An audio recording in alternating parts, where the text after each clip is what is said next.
That is the question. My director just asked, are we so rich, 40 billion shillings for an election? Yes, I think, in fact, that's a conservative price. Yeah. When I figure, when actually, I look... Chebukati, it's about the bare minimum. Yes. Yeah. It costs quite a bit to have our elections. Reason being, remember, we had the 2010 Constitution. Yes. After the trouble we had in 2007, we had the Kriegler Commission or committee that came up with what we should do to make sure that our elections are safe. Kenyans themselves gave their own views. There were lots of recommendations by the Kriegler report. We then moved as Kenyans to over-legislate elections, and we have. The cost of elections is very high. Why? One, we use biometric kits. Yes. What they're calling KIMs. Yeah. Basically, that is state-of-the-art technology. No country uses it. Australia, which has the best-run elections or the best electoral commission in the world, does not use electronic kits. You don't even carry an ID and you don't have a voter's card. Yeah. You simply go to your polling station, you give your address, and they check your name, they cross out your name, it's a photocopy, and the ballot papers are photocopies. You vote, and you walk out. That's it.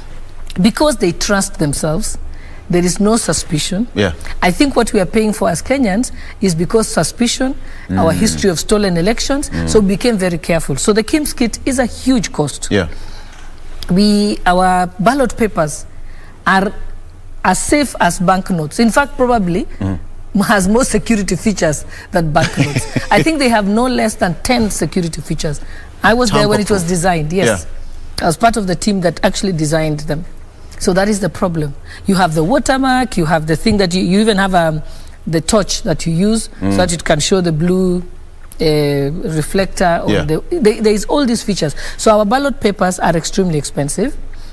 Also, we decided that we don't trust to have the opaque ballot boxes because we don't trust. So we moved and said we want translucent boxes. Those are actually the most expensive boxes. That's another cost. Yeah. We also moved to say we must have, a polling station cannot have more than 700 people.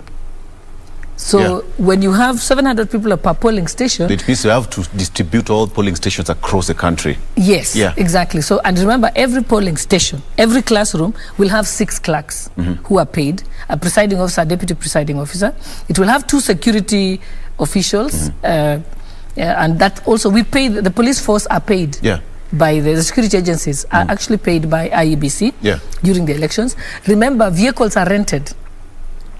Once the ballot papers land in Nairobi, they have to be held in a warehouse. There will be trucks with police officers escorting those trucks to take them to the counties. When they get to the counties, they stay in another warehouse where they will also be other vehicles rented to distribute them to various places. Other parts of Kenya, they are distributed by helicopter and fixed-wing aircraft. Because of logistical challenges. Boats. Exactly. So there's so much cost in our elections. So that figure, having been an election manager myself, is pretty justified.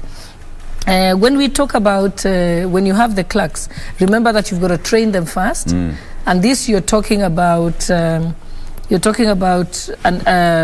several hundreds of thousands of persons. So when you train them, you pay them, you house them, you feed them. When they come on duty, again you pay them, you feed them, you transport them. They will also have to have airtime in order to be able to make their phone calls and so on. Remember, every polling station has a backup light. They usually have those gas lamps. Yes. So those gas lamps have to be purchased because they are required should electricity fail. So there's a lot of costs that go. So 40 billion is fair enough? It's fair, and I think it's a conservative figure. During elections, because all the ballot papers and every polling station has to be secured by security agencies, but also we still need our police force to be available should there be any problems. They normally recruit from KWS, the prison service, everywhere. Any uniform police are usually taken to be used. All of them are paid. Yes. They get a per diem. They travel. They've got to be paid. It's a process that